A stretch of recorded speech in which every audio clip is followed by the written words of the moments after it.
In this video, I'm going to tell you about one of the most sensitive opening. One of the most destructive opening.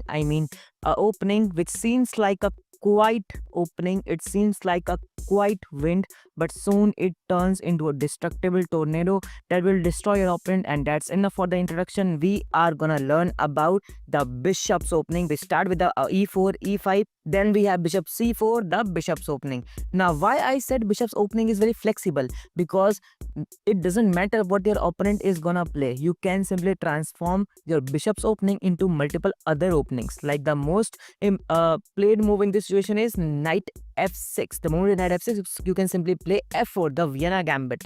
And the moment we have knight c6, you could play knight f3. It's called the Italian system. Like if your opponent play bishop to this c5, it's called the traditional opening, traditional defense or boy variation. Then you can simply play your game in the center by playing d4. It's actually very aggressive opening. You can see the first move which we are gonna look is bishop c5, called the boy variation, and the traditional defense against the bishop c4, called the bishop's opening. Now you simply have to play d4 because you have to play your game in the central position, because everything depends what your opponent is going to do next in the center. Now if your opponent plays like pawn takes pawn, that is actually fine. There is nothing wrong about it. But the moment we have pawn takes pawn, we have a very good maneuver that is called bishop sacrifice. So after bishop f5 sacrifice, king takes, then we have queen to this h5 check on this king. Let's say pawn defense, then we have queen take this bishop. And let's say pawn hitting on the queen, we have queen goes back to d4, and then this rook is hanging. Knight develops. Guess what? You have 1 point lead. You have very great situation in the center. You have very great central control. Your opponent's king is not in castle and they're actually free. So you could take advantage of the situation and you can simply win this game. If you will play logically, that's actually a winning position. You have plus 2.8 rating right now. So that's actually fine for you. Now let's take a look on another situations, like what will happen if bishop goes back to this b6, and that's just a passive move because we have pawn takes pawn, and that simply gives you plus 1.4 rating. That's amazing. So the only move that black can play is bishop takes on d4. So that pawn defend the bishop is still active and queen take this bishop is not possible. But wait a minute, guys. Knight f3 simply changes everything, because knight is hitting on the bishop, knight is hitting on this pawn at e5. So what if black plays like h6, a random move? Then you could take this bishop, pawn takes, we have queen takes this pawn, and also hitting on this g7 square, which is problematic, and you have plus 1.2 rating, which is actually a winning position. Therefore, your opponent can't play something random here. He has to play something which can defend this e5 pawn. So knight to this c6 seems to be a better option, because defending this pawn and defending the bishop is black's top priority. And then we have to play simply is castle. Now you may think, like, why can't we hit this bishop to c3? I will tell you that don't rush. The most important thing that many players, many beginner players, like, forget about chess is that we don't have to rush in our position. We don't have to play like checkmate in 1 or 2 or 3 moves. We have to play it in a significant manner. We have to play with a very cautious manner, and we have to keep our composure. So that's why you have to simply go for a castle to keep your king in the safety and to prepare your rook for the activation. And also, guys, you may think like after going castle, maybe our opponent will simply defend these two weak squares. But even after castling, you have one very great threat, and that is called knight g5, threatening for a fried liver attack.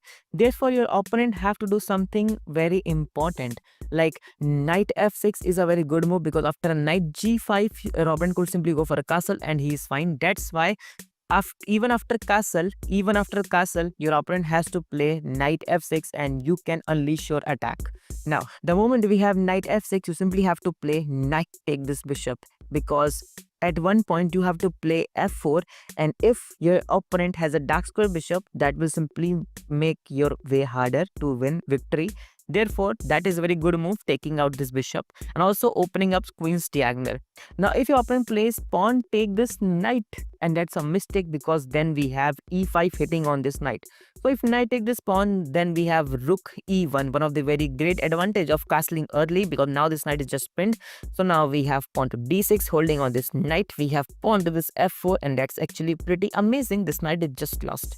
Therefore, your opponent can't take this pawn with the knight. Therefore, what else your opponent can do? Let's say your opponent plays something like counter move. We have d5 hitting on the bishop. Then what can you do? Simply just take this knight. That's fine. Takes and then you take it back. Rook moves away so that you don't form another queen. And guess what? The position is plus 1.0 because your king has lost the right to castle on the king side. King is kind of stuck in the center still. You can take advantage of this vulnerable king. Let's talk about another situation where knight jumps on the e4 square hoping that he will evade this attack. Then what do we have?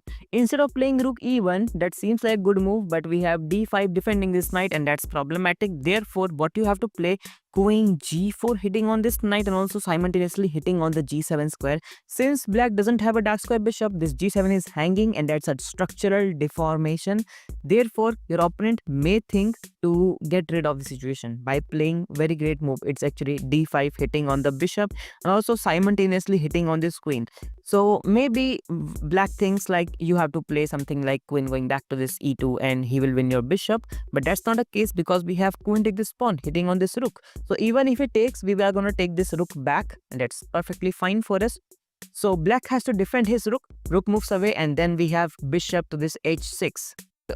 Creating more pressure on this rook. Queen e7 defending this rook and then you simply grab this pawn hitting on this knight.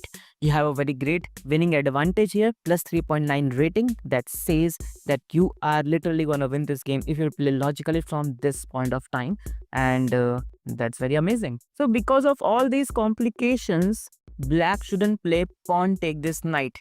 He could play knight takes knight and that seems very good move because then we have f4. If pawn takes pawn, they will simply lose their knight and that's fine. This rook is also this pawn is also hanging. Therefore, they have to simply defend this pawn by playing d6, defending it. Then simply just take, and if they take again, that's fine. So they are defending this knight. That's actually fine, but this pawn is also hanging. You can see our e4 is hanging because knight f6 hits on this e4. Therefore, we just have to pin this knight by our bishop to this g5. And also bishop takes can't met with queen takes because we have rook take this queen. Therefore, your opponent has to play pawn takes bishop. So it will simply change their structure. So what else your opponent can do? Simply go for a castle. That's fine. You could simply just take this knight, pawn takes. That's fine. You still have a winning position. This king is exposed after you play c3. This knight simply has to go back, like not this square, maybe this square, maybe. Then you can simply play queen to this h5 or even play queen f3, and then from this square you can go for a check. Whatever you want, this is a winning position for you and you just have to proceed logically. Okay guys, we are back on the starting position where we discussed bishop c5, the most played move. I mean one of the most played moves. Let's discuss the top numbered most played move, and that's knight c6, defending this pawn and also controlling this d4 square. In this position, you could play knight f3, transposing your game into the famous and very aggressive Italian system. But since you are going for a bishop's opening, let's play knight c3, controlling the center square at d5. Now, what your opponent can do? The most played move is bishop c5. Okay, that's fine. The moment we have bishop c5, your opponent doesn't realize, but his king side has gotten weak because the g7 is kind of very weak because they doesn't have a dark square bishop. So yes, we can actually take advantage of this vulnerability by playing queen g4, hitting on this pawn at g7. Now, your opponent may think like after g6, they can simply remove the threat, but guys, look carefully. After g6, their dark square has completely gone weakened, and since we have a dark square bishop, like after d3, our bishop standing at this h6 square and also queen at this f6 square simply met with a mate. Okay, you know that queen take this queen. That I also know. I'm not saying that queen can't take this queen, but I'm assuming, what if bishop comes to h6 and queen comes to f6? That's just a mate. So this is called imagination. If you will imagine your pieces like at the h6 or f6, somehow you will make your pieces at this position and you can simply win this game. That is called the imagination process in the chess, and that's how it works. So I'm just saying that after bishop c5 and after g6, the dark squares have become weakened and you have to protect your dark square bishop. So therefore, what you have to do, simply play queen f3, threatening a mate at this f7 square, and you are fine because you have plus 1.3 rating. That's great. So let's discuss another situations like king f8, defending this square, and that's actually a very bad move because now your king has not your black's king has lost the castling rights, and that's problematic. You can still play queen f3, threatening a mate in one, and that's actually 1 point plus 1.2 rating. So that's fine. The most played move in this situation is queen f6, that which we are gonna look for. The moment we have queen f6, black thinks like queen is defending at this g7 square. Queen is hitting on this f2 square. But that's not a checkmate. Still, queen will enter into your second rank, and that's problematic. But don't worry guys. In this situation, you have to just keep your calm and think logically. Like queen takes on f2 is not such a great deal, but knight d5 hitting on this queen and also hitting on the c7 where it will be a fork on this king and this rook is a very great deal because we are threatening two threats, right? So queen takes on f2, simply move your king at the d1. Now there are no perpetual checks. Your opponent is just stuck because he has to deal with multiple threats like knight takes on c7 going for a fork and queen hitting on this g7 hitting on this rook. There are two very important threats here. So what your opponent can do, the best move is, the most played move is king f8, defending this square, and also like after knight c7 there will be no fork on this rook, so rook can simply protect himself. That's fine. The moment we have this situation, simply play knight h3 hitting on this queen. The only place where queen can safely move is queen d4, and then you have to play pawn to d3. Now you may think d3 is just a passive and simple looking move. It does nothing, but it does two things. Like first is defending your e4 pawn and also opening a bishop's diagonal, which will be later very useful. Now if you will again look carefully in the situation, this queen is just trapped here. Queen has nowhere to go. Only one move, c3, simply get you winning a queen. Therefore, your opponent may try to play a counter attack by playing d6. Okay, the moment we have d6, our queen is kind of a hanging. Therefore, you have to play like queen g3. Okay, so bishop takes on knight, and then you have to play rook f1. It's an intermediate rook move because right now we are aiming on this weak f7 square. The moment we have knight takes, this will become very vulnerable here, and that's actually very fine. That's actually very great. This was just a checkmate kind of thing. Like after, let me make some move.